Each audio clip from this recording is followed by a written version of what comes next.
Hey guys, how's it going? Welcome back to my channel. Today I'm continuing with my Beatles series. Now, last week I did wrap up my Beatles discography journey. I listened to all their albums for the first time, and that was real exciting. And now I'm moving on to the solo albums from the four members, and I'm kicking off this extension of my Beatles series with John Lennon.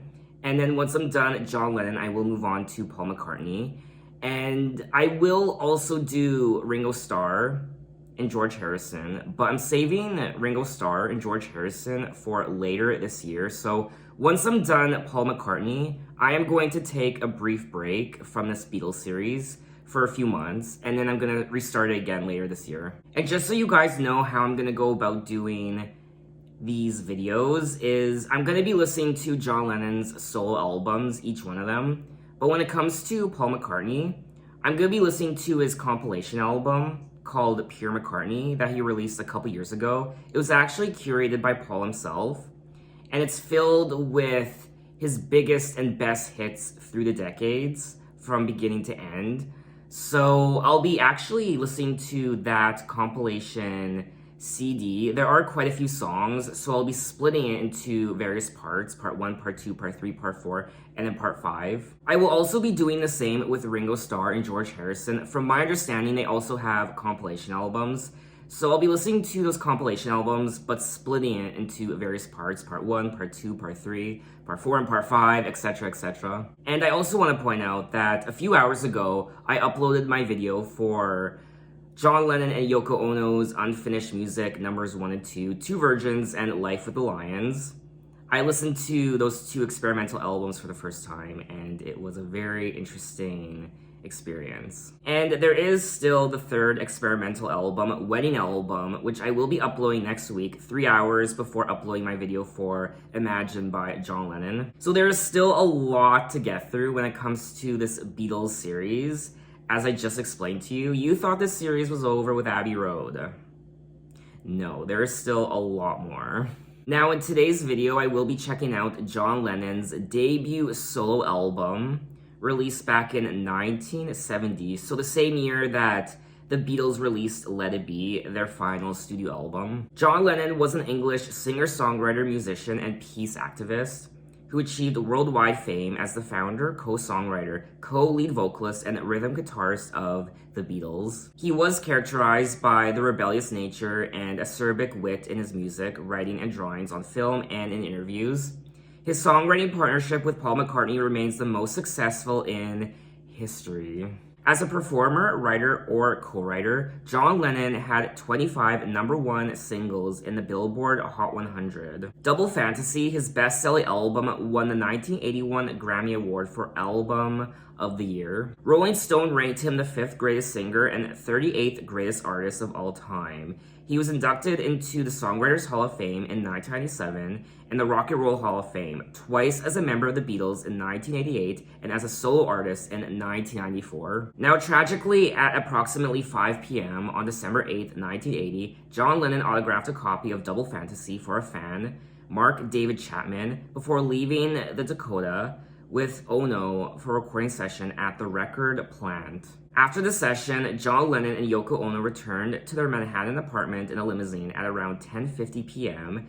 They exited the vehicle and walked through the archway of the building when Chapman shot John Lennon twice in the back and twice in the shoulder at close range. He was rushed to a police cruiser to the emergency room of Roosevelt Hospital, where he was pronounced dead on arrival at 11:15 p.m. Now, the title of his debut album is John Lennon, Plastic Ono Band, and the Plastic Ono Band was a conceptual art-based rock band formed by John Lennon and Yoko Ono in 1968 for their collaborative and solo projects. And Yoko Ono is a Japanese multimedia artist, singer-songwriter, and peace activist. Her work also encompasses performance art, which she performs in both English and Japanese, and filmmaking. She became well known in 1969 when she married John Lennon and the couple used their honeymoon as a stage for public protests against the Vietnam War. Yoko and John remained married until he was murdered in front of the couple's apartment building in December of 1980. Together they had one son, Sean, who later also became a musician. The album John Lennon Plastic Ono Band contains a largely raw production sound, with songs heavily influenced by John's recent Primal Scream therapy. Following the breakup of the Beatles in April of 1970, John Lennon and Yoko Ono undertook primal therapy with the guidance of Arthur Janove for 4 weeks at his London offices. Arthur Janove was an American psychologist and psychotherapist and writer. When talking about John Lennon's psychological state, Arthur said, "The level of his pain was enormous. He was almost completely non-functional. He couldn't leave the house. He could hardly leave his room. This was someone the whole world adored, and it didn't change a thing. At the center of all that fame and wealth and adulation was just a lonely little kid." The lyrics of the album John Lennon Plastic Ono Band reflect John Lennon's personal issues and includes themes of child-parent abandonment and psychological suffering. Now, I am looking at the track list for John Lennon Plastic Ono Band, and there are 14 tracks. I'll be listening to the remixed version of the album, the Ultimate Mix, which includes a few extra songs. And I also don't recall hearing any of these songs before, but like always, if I start listening to a song that sounds familiar, I'll let you guys know. So anyway, let's get into it with track 1, Mother.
I just gotta tell you goodbye. Daddy, come home. Mama, come down. Daddy, come home. Mama, don't go. Mama, don't go. Daddy, come home. Mama, don't go. That was track 1, Mother. I have no words. I am absolutely speechless.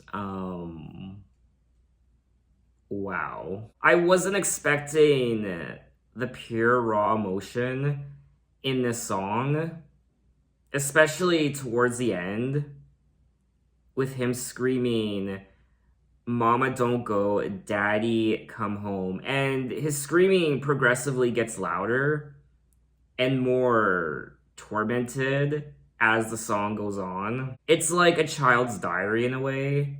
"Mama, don't go, Daddy, come home. Mother, you had me, but I never had you. I wanted you. You didn't want me, so I just got to tell you goodbye. Goodbye, Father, you left me, but I never left you. I needed you. You didn't need me. So I just got to tell you goodbye. Children, don't do what I have done. I couldn't walk, and I tried to run.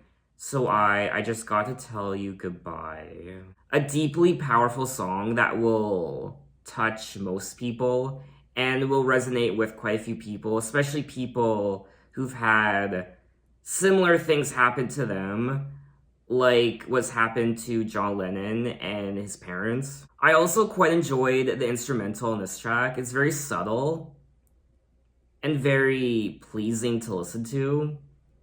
And just overall, this song was beautifully crafted in every way.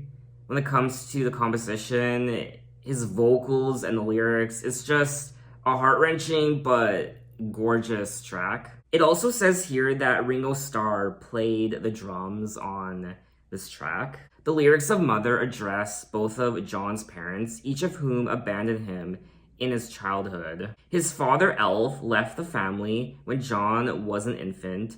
His mother, Julia, did not live with her son, although they had a good relationship. She was hit and killed in a car accident on July 15th, 1958, by an off-duty policeman.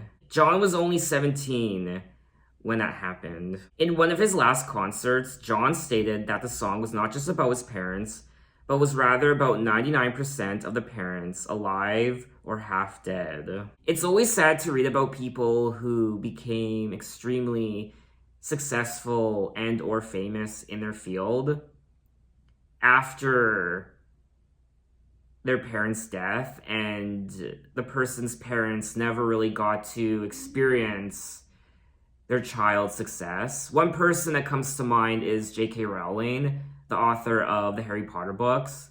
Her parents, in particular her mom, died just before she released the first book in the Harry Potter series, and that's just one example of someone who went on to amazing things, but unfortunately their parents either died or left, and the parents themselves never got to experience their child's success. John Lennon was inspired to write the song after undergoing a primal therapy with his psychologist Arthur Janove. I mean, this whole song is like a funeral march from beginning to end.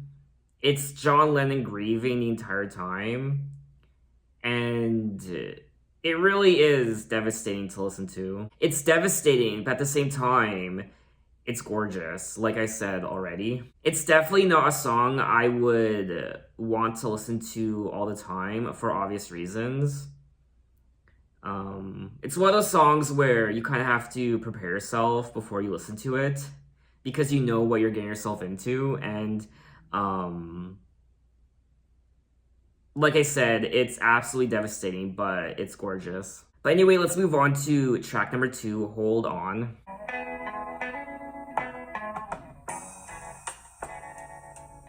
Hold on, John. John, hold on. You're gonna win the fight. Yoko, hold on. It's gonna be alright. When you're by yourself and there's no one else, just to hold on. Cookie. Hold on, world, hold on. You're gonna see the light. Really want, will you get things done? So hold on. That was track 2, Hold On, and this was another track that I really enjoyed. I liked the overall instrumental of this track. I liked the vibe of it, and I thought this was a solid track. Hold on, John. John, hold on. It's gonna be alright. You're gonna win the fight. Hold on, Yoko. Yoko, hold on. It's gonna be alright. When you're by yourself and there's no one else, you just have yourself and you tell yourself, just hold on. Cookie, hold on, world. World, hold on. It's gonna be alright. Now, this is another song where Ringo Starr was included. He was the drum player, of course. So it's nice to see other Beatles members contributing to this album. The energy of this song is quite different from the prior track, Mother. It's more hopeful, and it's more uplifting, I guess. Described as the most upbeat song on the album, the song's theme is emotional fragility, as the lyrics state that when you're alone in the world, you just have to hold on. John tries to assure himself that he and wife Yoko Ono have the strength to overcome their challenges, and if he holds on, it's gonna be alright, and we're gonna win the fight. When explaining the song, John Lennon said, "I'm saying hold on, John, because I don't want to die. I don't want to be hurt, and please don't hit me. Hold on now. We might have a cup of tea. We might get a moment's happiness any minute now. So that's what it's about. Just moment by moment. That's how we're living now." These really are some thought-provoking songs, for me anyway, and I think they're great. But anyway, let's move on to track 3, I Found Out. I told you before, stay away from my door. The freaks on the phone won't leave me alone. Oh, I found out what I've been through. There ain't no Jesus gonna come from the sky. Now that I found out, I know I can cry. Some more you sitting there with your cock in your hand. Then one day, so then maybe you'll stop. I found out.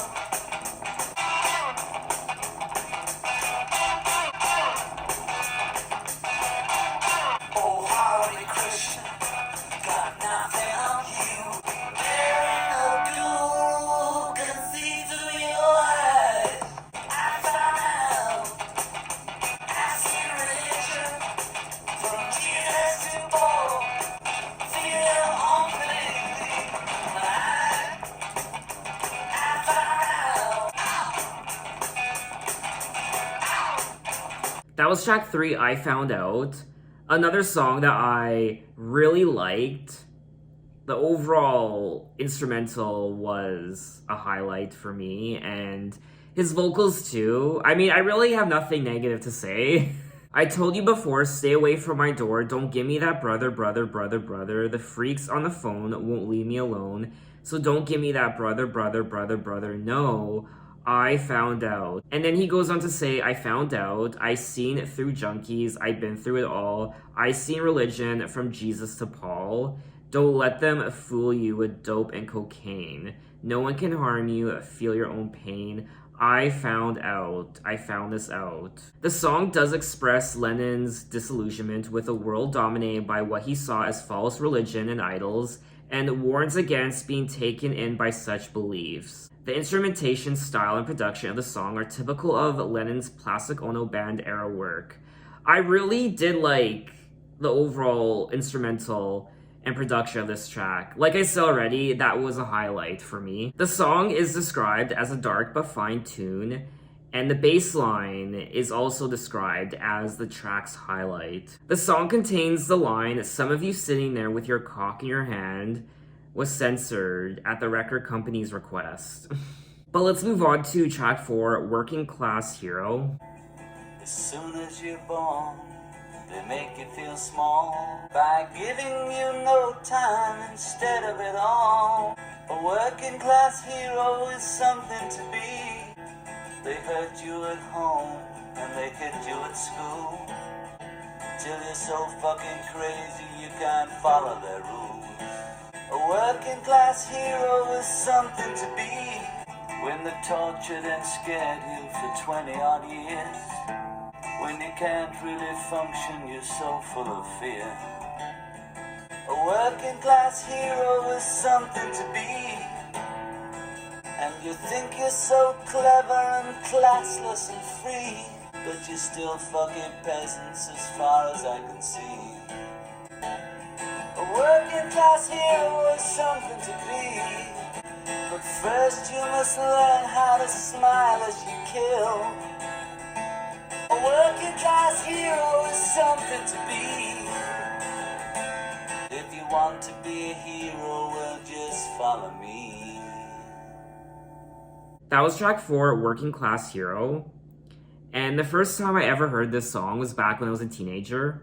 Not the John Lennon version, the Green Day version. And for the longest time, I always assumed it was an original Green Day song. I mean, I didn't know any better. And I loved it. The Green Day version, I was obsessed with.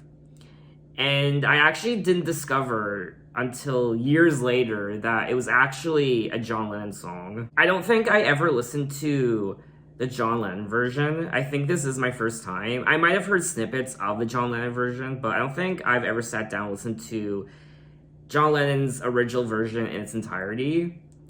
And of course, it's great, and especially back in 1970, I feel like the more music I listen to from the 70s and 60s, the more I come to realize that I just feel like songwriters back then had bigger balls. They hurt you at home and they hit you at school. They hate you if you're clever and they despise a fool till you're so fucking crazy you can't follow their rules. A working class hero is something to be. When they've tortured and scared you for 20 odd years, then they expect you to pick a career. When you can't really function, you're so full of fear. Keep you doped with religion and sex and TV, and you think you're so clever and classless and free. But you're still fucking peasants as far as I can see. A working class hero is something to be. Lyrically, this song is absolutely powerful, and it's still relevant today, all of these decades later. Was it 50 years later? 30, 40, 50, 52 years later. I mean, this song really is timeless. This song, this music, this artist, it transcends generations, and people will continue to listen to music like this on rotation for generations to come. The song is a commentary on the difference between social classes. According to John, it is about working class people being processed into the middle classes, into the machine. John also said, I think it's a revolutionary song. It's really just revolutionary. I just think its concept is revolutionary. I hope it's for workers and not for tarts and fags. What is a tart? A tart is a female who's attractive and has the air of being promiscuous.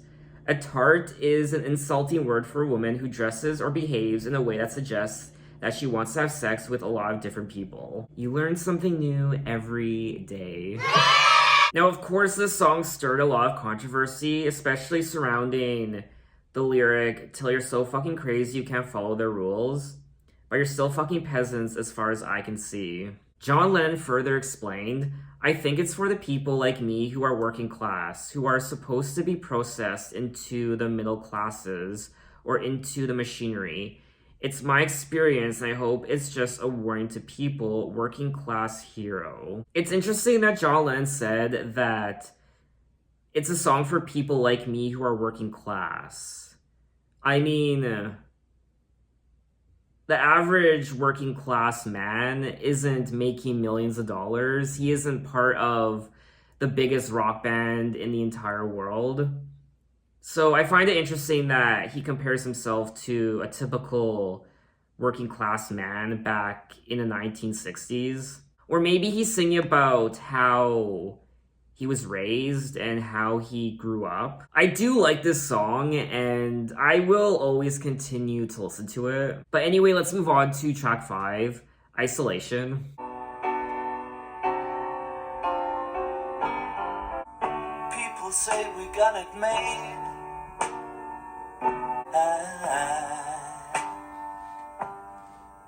Isolation.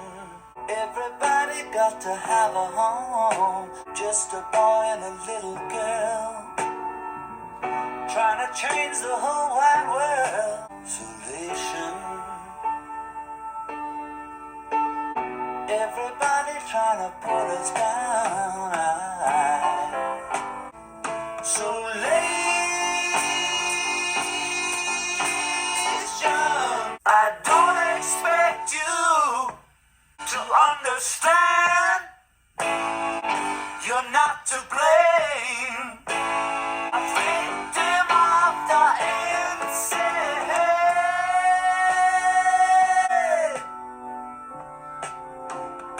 We're afraid of everyone. Isolation.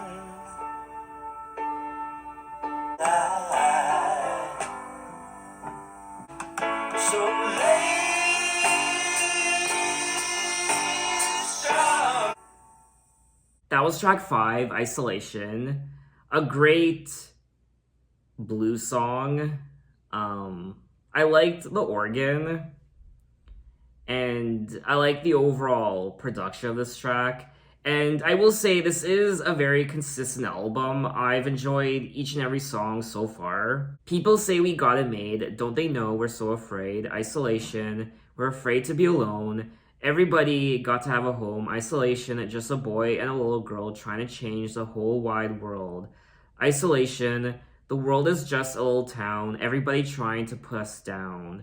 I don't expect you to understand after you've caused so much pain. But then again, you're not to blame. You're just a human, a victim of the insane. We're afraid of everyone, afraid of the sun. The sun will never disappear, but the world may not have many years. Another very thought-provoking song from John Lennon that is very much relatable today. At the time, John began to feel disillusioned with fame and where his life was heading with the breakup of the Beatles, the attacks he and Yoko Ono were facing at the time, as well as acute insecurity and self-doubt brought on through his extensive drug use. Isolation reveals John's feelings of vulnerability despite his fame and fortune. So let's move on to track 6, Remember.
That was track 6, Remember, and another song I really liked. My favorite part was the piano riff. I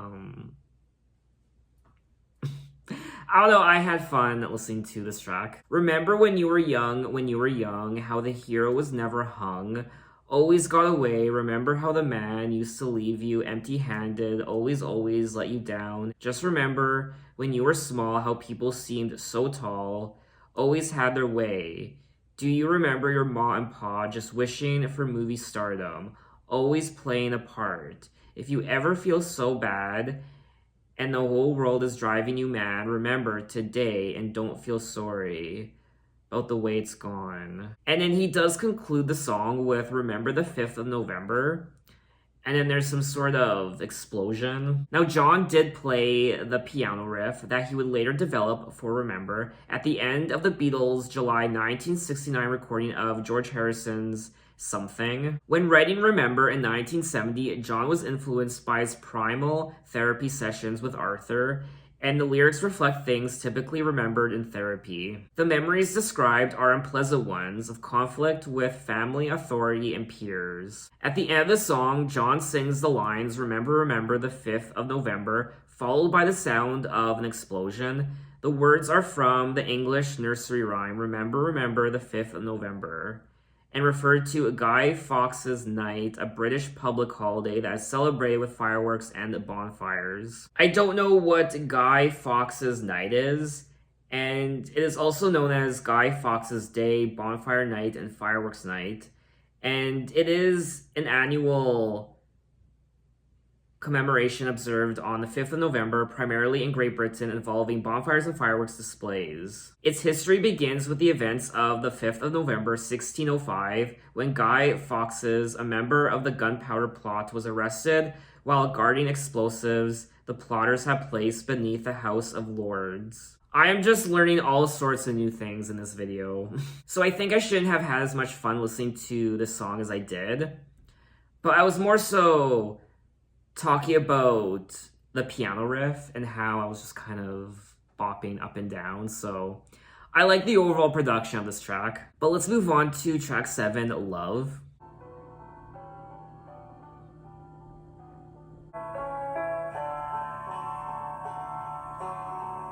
Love is real.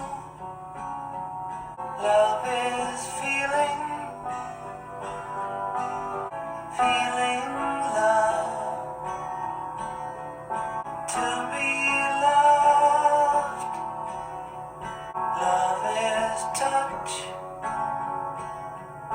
Love is reaching. Love is asking.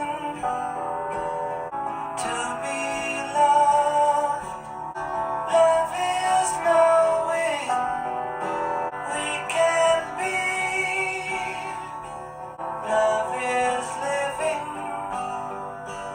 Love is needing to be loved.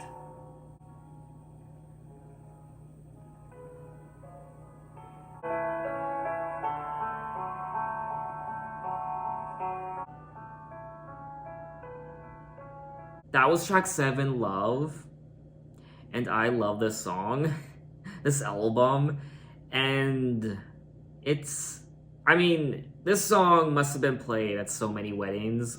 Love is reaching, reaching love. Love is asking to be loved. Love is you, you and me. Love is knowing we can be. Love is free, free as love. Love is living, living love. Love is needing to be loved. It's so simple, but so honest and true, and the piano was great. We opened and end the song with the piano, which was a nice touch. John Lennon considered releasing this song as a single, but was dropped in favor of Mother. However, Love did receive considerable airplay at the time from stations who hesitated at playing Mother. Definitely more radio-friendly than Mother. I can see why he chose Mother as the lead single. I mean, it is very shocking to hear for the first time. It's a deeply powerful song, but I feel like Love is definitely more radio friendly. I personally feel like this might be one of the most beautiful songs that John himself has ever crafted. But let's move on to track 8, Well, Well, Well.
That was track 8.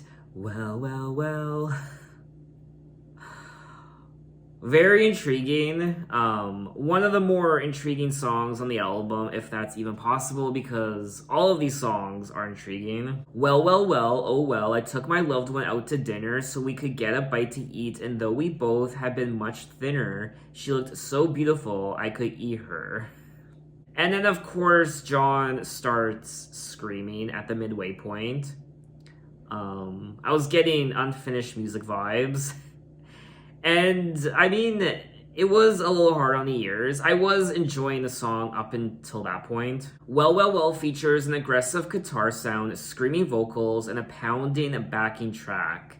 I will say though, just like all the other tracks I listened to, I do like the production on this track, the overall instrumental. The lyrics of Well, Well, Well describe mundane incidents from John's daily life with Yoko Ono. Incidents described include eating a meal together, going for a walk, and discussing current events such as revolution and women's liberation. One line of the song refers to Yoko Ono as, "She looked so beautiful I could eat her." Music critic Wilfred Mellers interprets the line as evidence of a cannibalistic impulse to the song.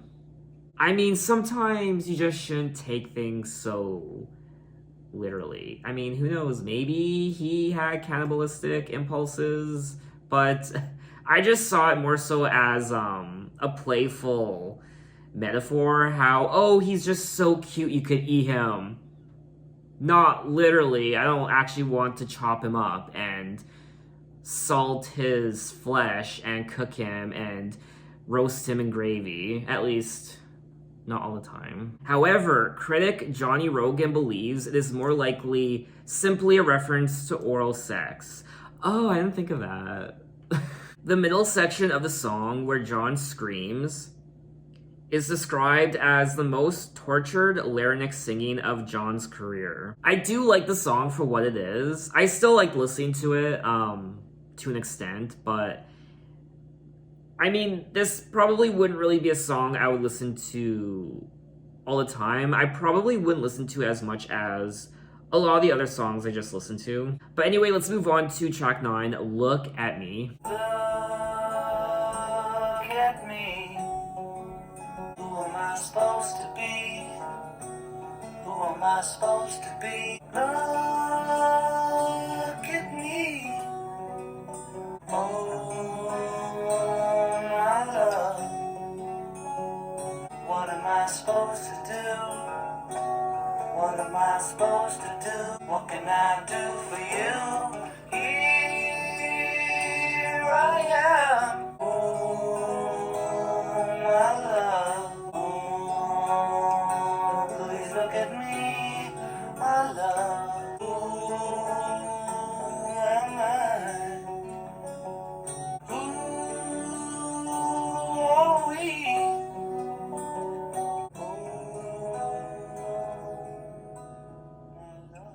That was track 9, Look at Me, and I do want to say that, unfortunately, I just couldn't really get into this track. I do like the guitar strumming.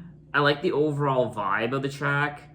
It was very soothing and calming, but I did think it was a little boring. Look at me, what am I supposed to be? Look at me, oh my love, here I am. What am I supposed to do? What am I supposed to do? Here I am. What can I do for you? Here I am, oh my love. John Lennon began writing Look at Me in India in 1968 during the extended sessions for the Beatles' self-titled White Album. I didn't really care for the lyrics, which is sad to say, but I just don't find the lyrics as memorable as a lot of the other tracks I already listened to. But anyway, let's move on to track 10, God. God is a concept by which we measure our pain. I'll say it again. Yeah, pain. Yeah, I don't believe in magic.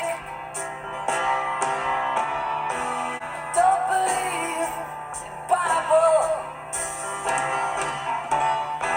Don't believe in Hitler.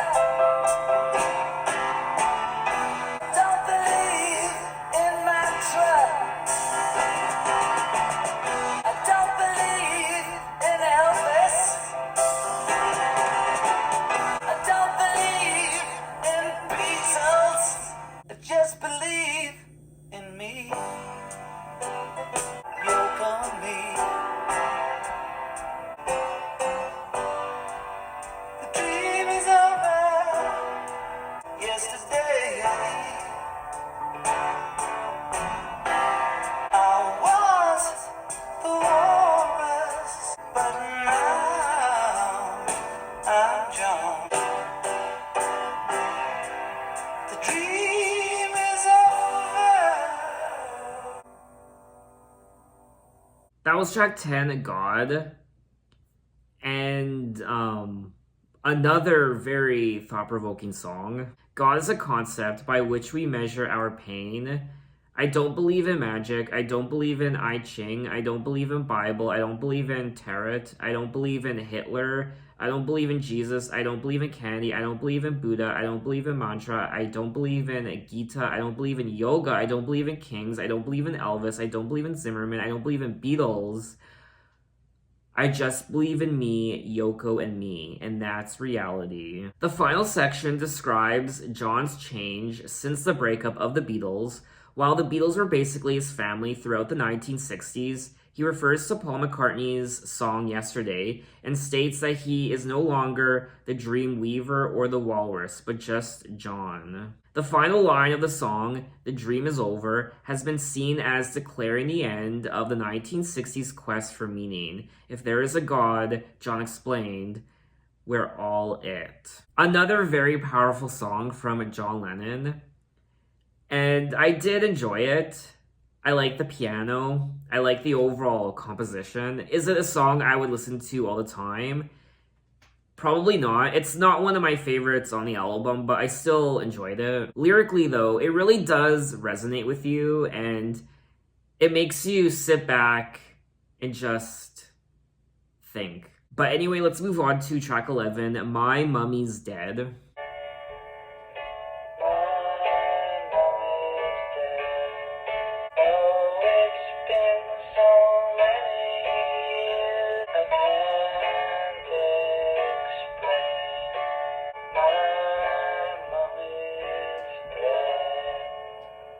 That was track 11, My Mummy's Dead, and this was exactly the type of song I needed in my life right now.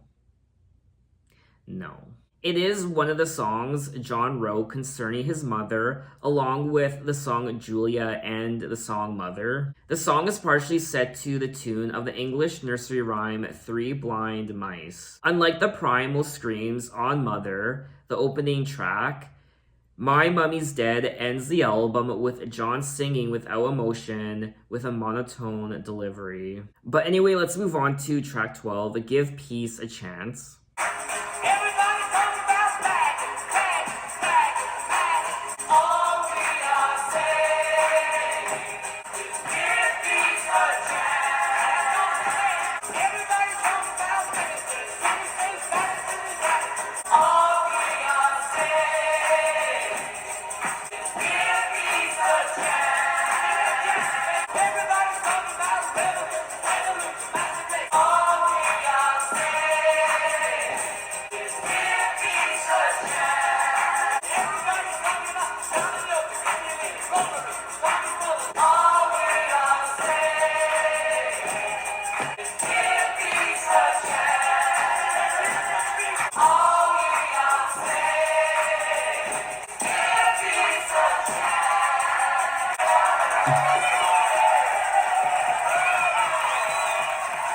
That was track 12, Give Peace a Chance.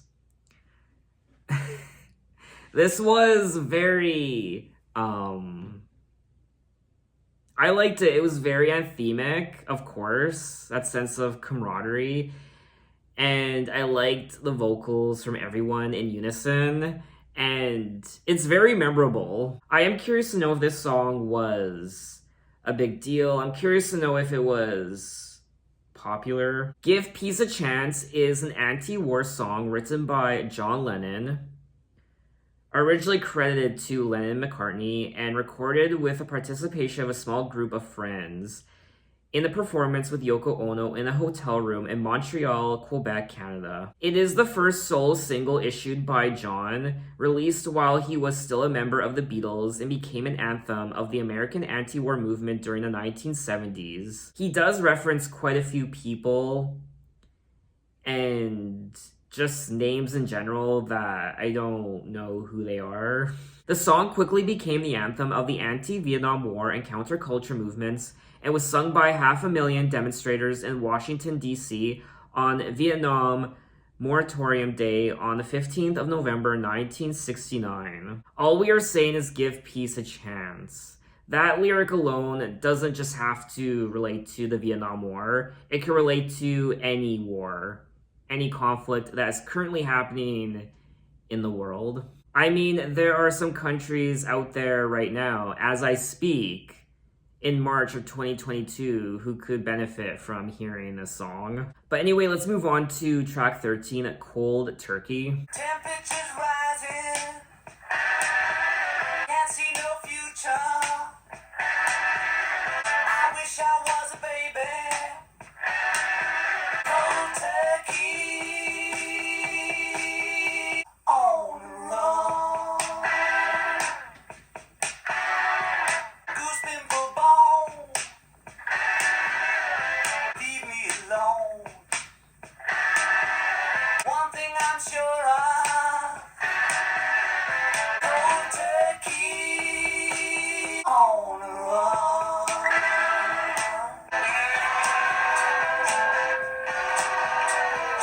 36 hours, oh I'll be a good boy. Cold turkey on the road.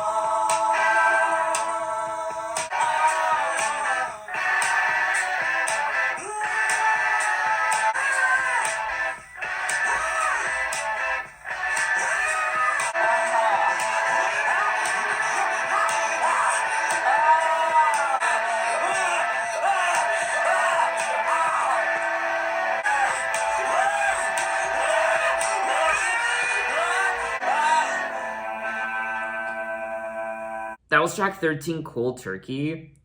And this was a bit anxious and disturbing at times vocally.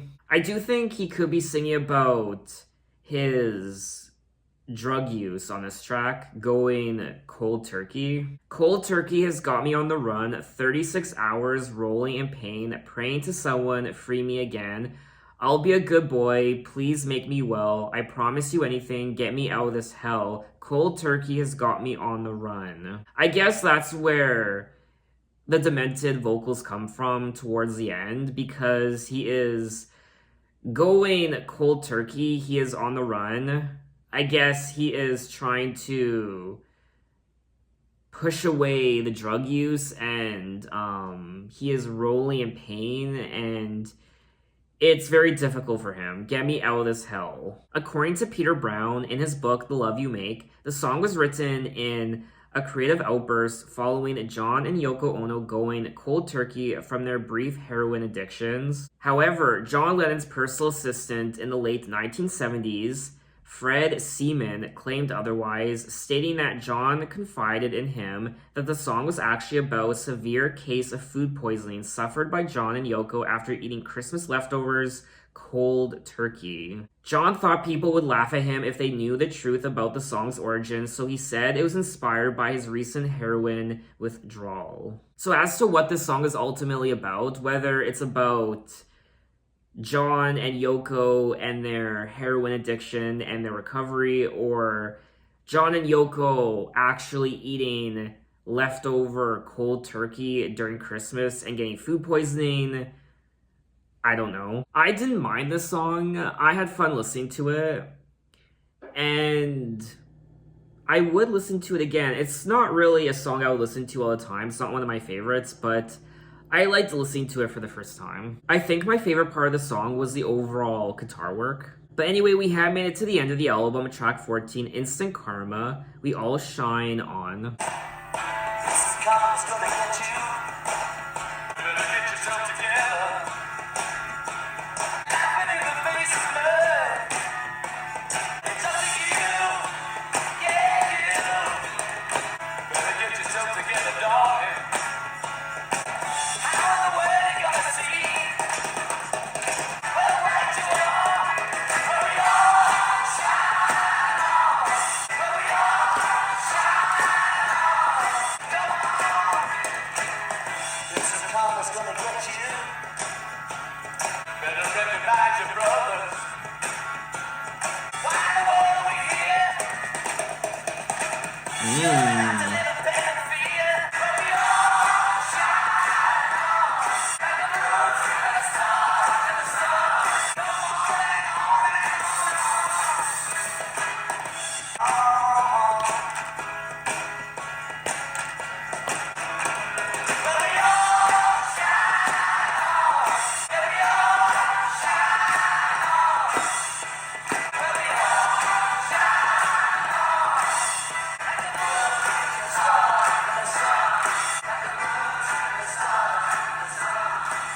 That was track 14, Instant Karma, We All Shine On.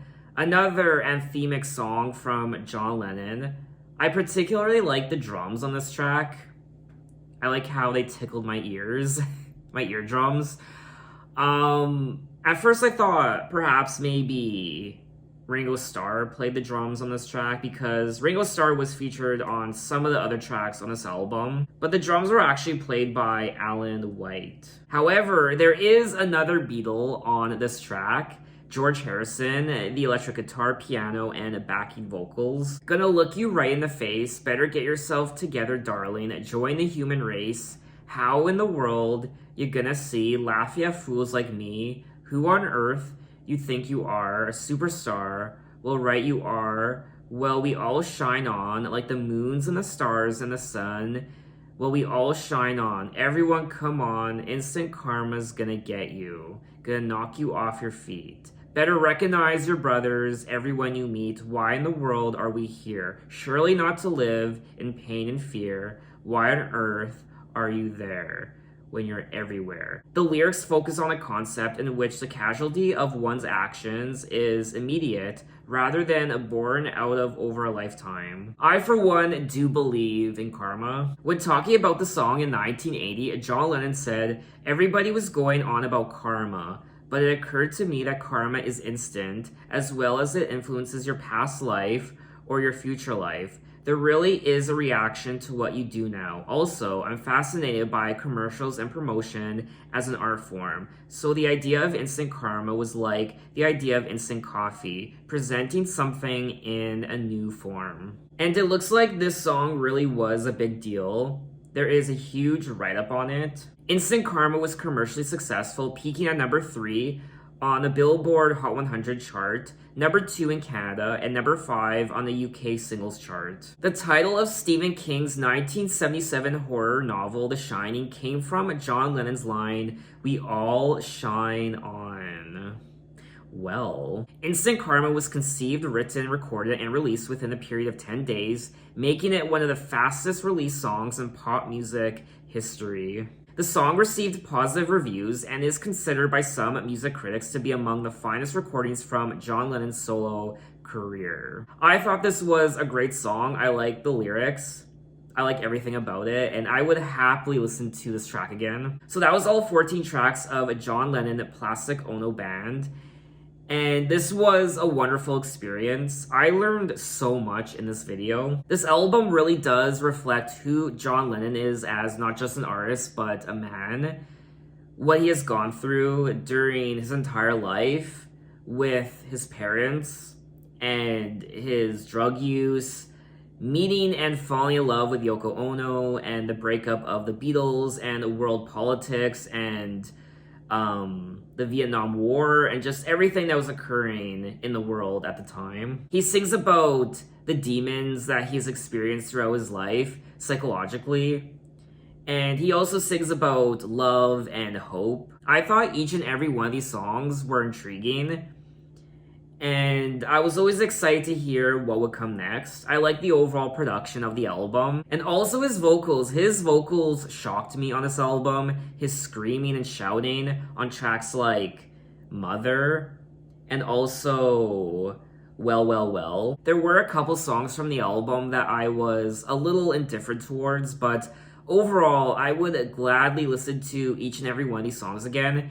Some of these tracks are difficult to listen to, and what I mean is, lyrically, and just the stories and messages of some of these songs are difficult to listen to for some people. And also vocally, I guess. I mean, there were times where his screaming was a bit jarring to me, but that just goes to show you how passionate he is about his music. I just thought this was a very cohesive, wonderful, and solid effort from John Lennon as his debut solo album. It's also quite timeless. A lot of these songs still speak to what's happening in the world today in 2022, which is sad and scary to say. This album will be remembered for generations to come when other albums from other musicians are long forgotten. So what did you guys think of this album, and what are your impressions? When did you hear it for the first time, and what does it mean to you?